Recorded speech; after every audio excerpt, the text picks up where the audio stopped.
Right, okay, welcome back to obviously part 2. Yes, I know it was a bit of a while, and because of obviously my superstar actual starred in this, everyone missed out. But don't worry, you won't miss out. Not like Agent 00119, who's not missing out.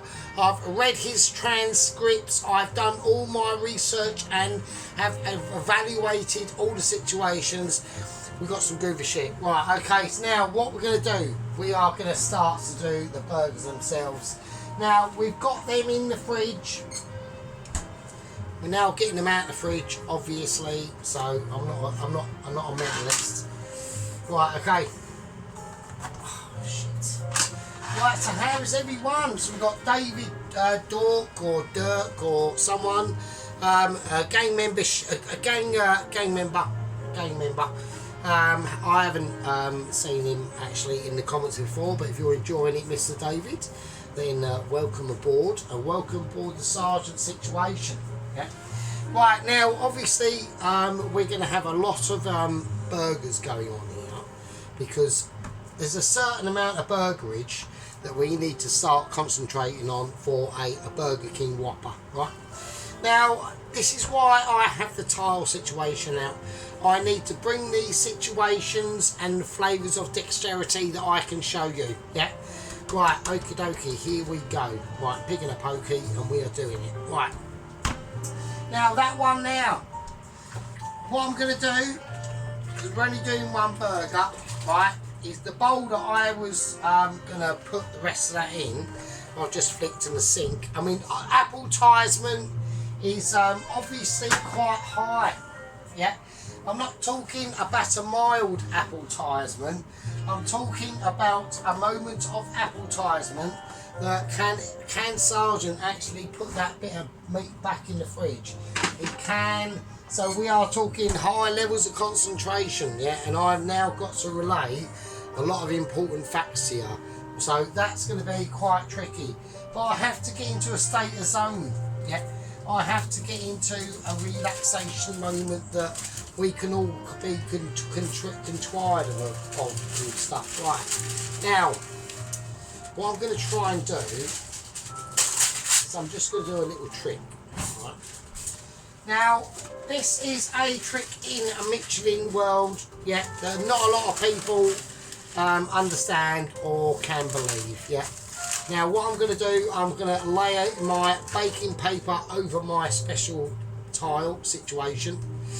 I'm going to make sure that the circumference of this, I'm not going to season this because it's all been seasoned, yeah. And now what I'm going to do is I'm going to fold it over, and I'm just going to flatten it, right, just like that, yeah. But not only that, no, not only that, just take a frying pan. I've got interruption, fuck's sake. Right, that's it. Oh, just like massive interruptions there. Right, we're going to press down upon this. I'm using this as the frying pan itself, so we're actually flattening the burger out of the frying pan itself. Now, obviously, a lot of people will concede that I have massively fucked up there, yeah. Now, I've done that as a demonstrative wooden spoon, because we need, not only is this an entertainment channel, but it is actually an educational awareness channel, yeah.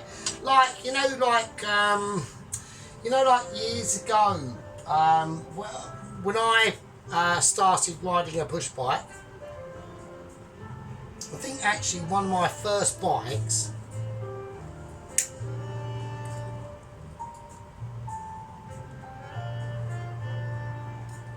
oh shit, a bit of ash there, sorry.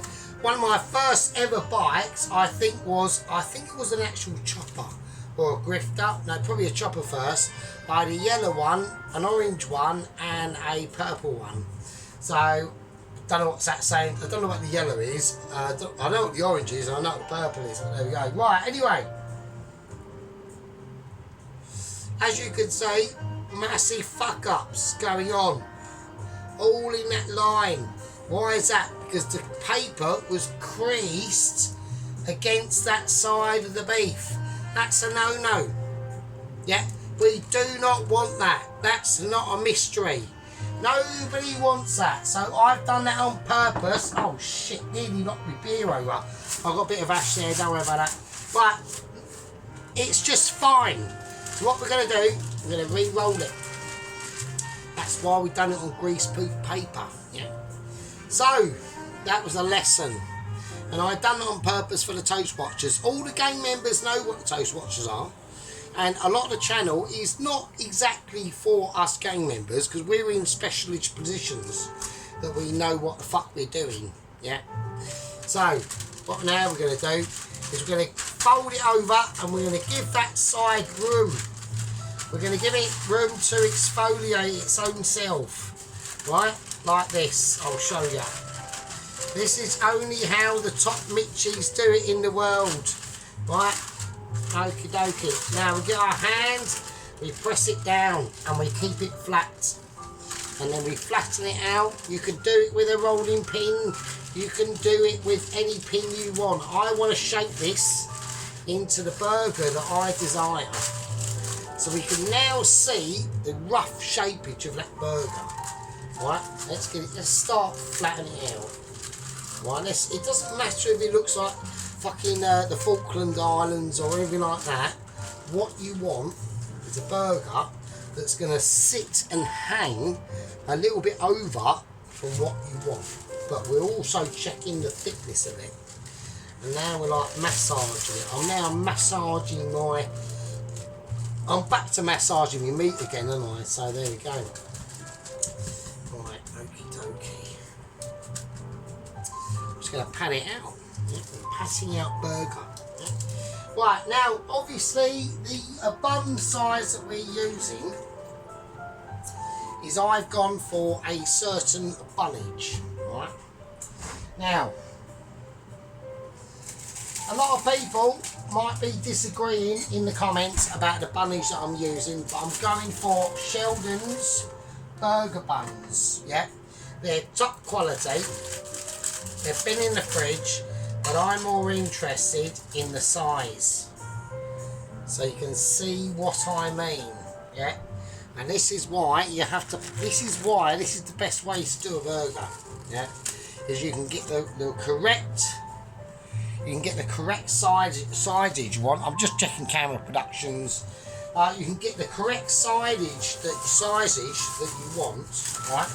I'm now going to wrap up the ends of my burger bun thing. Yeah. So there we go. Yeah. Oh, I can't be too experty. I mean, I know Rod Allsworth is said in chat that me mentioning this is too much, but it just sometimes does get. I sometimes have to like take a paracetamol to get all non amazing this and stuff, and it just gets too much sometimes. Even I get amazed at my own amazement. I know everyone knows that, and I know that, and now you know that. So, and that's how it goes. So now we have got the tomatoes out. Now I was going to go for beef tomatoes, but I've decided not to. Yeah. We've kept everything original, yeah. It's going to be just ketchup in it. It's going to be mayonnaise. There's no cheese. There is no cheese. This is a non-cheese burger. This is about a burger, yeah. It's about a history of stories. It's about a town of coming together and understanding one another, yeah. Right, okay, now, so not that sort of one another. I'm just like betraying the sense of that burgerage itself. Yeah. I need one spoon and a bit of Mitchie. But that's not even on. I'm actually doing Mitchie because I'm so used to Mitching this. It's just like a. Right, okay, so we know what the situation is on the burger. Alright, so we know that is obviously going to be far too much. So what are we going to do? Well, what we're going to do is we're going to employ a little trick, yeah? And it's called, I'm going to take some pots out of that cupboard because I've got far too many. We're going to put them there. I want to put them back before my boss sees because he might say, oh, they're all but they're all chipped. They're all chipped, Mr. Boss. Right? That's my work boss, by the way. They're all chipped, so you can't use them. So fucking that's my get out clause. Right, okay, so I'm going to put that bowl over this and I'm going to press it down. And I'm going to give it a little twist. And then the remaining burger should now just be able to... I'm having like culinary moments. Wood. There we go. So you see what I mean? So that's that excess. Just get rid of that. See, I'm like bringing all these different tricks and tips to you. This is how the Mitchies do it. Yeah. They actually learned this shit from me. This is why I did say, like ages ago, like they're literally thinking about, actually, I said what we could do. We could whack that burger meat back into it, but we'll just layer it over. Just lay it over. As long as the actual shape's out, it's fine. Yes, otherwise it'll be slightly too thin, actually. Let's just do that. See, these are all the tips and tricks that the Mitchies learned from me. I need a wooden spoon.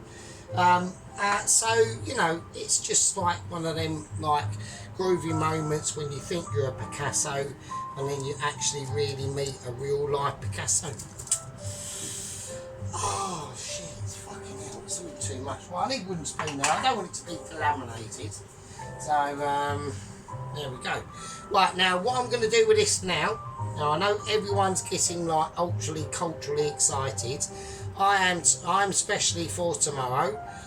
This is almost like a little bit of a burger before the special day tomorrow, which is not going to be that special, but it is going to be a day, and I think it will just be a day, and then years down the line, people will wake up and think that day was actually not a day and was a fucking a different sort of day. Let's just say that. Right, so what I'm going to do, I'm going to give this all the love and attention and care it desires, right? We're going to wrap it up. Now, I know a lot of people are going to be going, oh no, what's he doing now? What is he attempting to do now? Right, I'm just going to wrap it up into like a little castle now. Right, so that's that. I just wanted to show you one of the special techniques that the awesome people in the Mitchie world use. Yeah, and this is one that I've shown to them, and a lot of them are taking it up. Yeah, because of my amazement. Yeah, so we'll whack that in the bowl. Right, so that's the bun we're going to use. So we're going to have a nice sort of oversplay of meat, and don't forget this burger will slightly contract a bit more, and then that's how we can tell when we can get the perfect burger. We've got the little gem lettuce, we've got the two, not beef tomatoes, just normal tomatoes, and the white onion. I've got some gherkins in the cupboard, the tomato ketchup and the mayonnaise is in the fridge. So now we just start to get preparated. Yeah, now we're out to get prepared. Now we've done the situation for you. Now the updates on 00 Agent 19 is he's in Rio de Janeiro at the moment, okay, and he is about to have launched. He's had a lot of complications. It's taken him about 5 days to get to the east side of Brazil into Rio de Janeiro. That's where he's going to launch from. The yacht itself is made out of Amazon truncated wood. It's almost like a yacht-shaped log cabin, I suppose. It's extremely heavy looking though. I was a little bit concerned about it, to be honest with you. Now it is powered. He said he's got some hired local Amazon tribal boat specialists on board, and they've got some oars. There's 8 oars either side. It's almost like a Viking ship. Now that fills me with a lot of hope. So we're talking manpower. So he's using manpower. Apparently they're not doing it for any money. They're just doing it for the love of their 00 Agent 119, who's quite a bit of a fanboy for him in the older tribal east west Amazon rainforest people. So yeah, so he's got some free labour. He's not paying them, so he's got free. Hang on a minute. He's got free labour. He's not paying them. He's feeding them. That's a bit suspicious, really. That sounds like something else. Anyway, we'll digress over that. He has got backup though. He has got 4 electric motors on the back, and they are powered by solar power on the top of his yacht. So it's almost like picture like a Canadian log cabin, but just lengthwise. So he has got a roof and stuff. So I mean, you know, sturdy. It floats. I mean, technically he's actually going the wrong way to get to me though, isn't he? Because doesn't the winds from Africa go from west to east? Oh, fuck knows. Right, anyway, so that's that situation. And if all else fails, he's actually got some wave energy inducing machines on the side of it, which will, when the waves hit it, they spin like a spinning cork on the right and left side of the yacht, and that will apparently power the motors at the back of it. I don't know, but it sounds sturdy. Anyway, talking about sturdiness, so that's the situation. So what we're going to do, I'm going to call that a part 3. So we've now shaped the burger. I've shown you the special all slim Michelin star techniques that I obviously have basically taught like most of the Michis really. Not from like a secret ground up, but not being like all too fuck shit. Right, sorry. Ah, cock. Oh, shit's sake. Fuck. Oh, is that broken? That's right. It's alright. Right, we are a bit appetized. I'm not talking about major appetizement. We are talking about an understandable appetizement of non-heretical peers. Right, I'm going to say that's a part 2. Now in part 3, we will be cooking the burger, assembling the burger, and then you will see the amazement of the burger. We're going to now put this in the fridge. I'm going to leave it there for, you know, historical purposes and all that business. Now,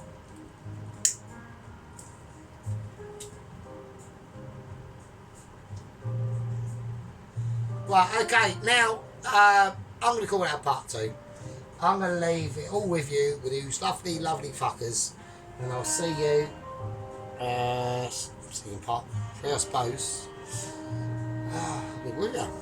Be good.